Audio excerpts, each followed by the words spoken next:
రోజమ్మ ఏం కూర వండుతున్నావు? బోడ కాకరకాయ కూర. ఇక సీజన్ అయిపోతుంది కదా, అందుకైతే మళ్ళీ ఒకసారి అనుకున్నా. ఇదేం కూర? ఇది కాకరకాయలు, మన కాకరకాయలు ఉంటాయి కదా, పచ్చ కాకరకాయలు ఇట్లా గీకిన, నీకు ఇష్టం కదా. అవునా? ఇది ఫ్రై అయితే చేస్తున్నా. ఫ్రై చేస్తావా? అది ఫ్రై చేస్తా, ఇదేమో కూర వండుతా. ఇవి ఇట్లా ఫస్ట్ వేడి నీళ్ళలో వేసుకొని ఉడకబెట్టుకోవాలి. అవునా? తెలంగాణలో అయితే ఇట్లానే వండుతారు, మీరు ఎట్లా వండుతారో కామెంట్ చేయండి.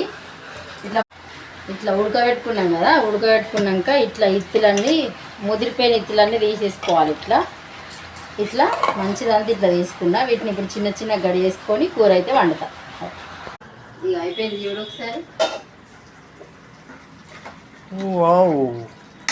కొత్తిమీర వేసుకుంటే కూర అయిపోయినట్టే. ఇంకొకటి చూపిస్తా. ఇక నీకు ఇష్టమైన కాకరకాయ ఫ్రై. అవునా? Super super. వట్టిదే ఇట్లా పొడి పొడిగా సూపర్ ఉంటుంది.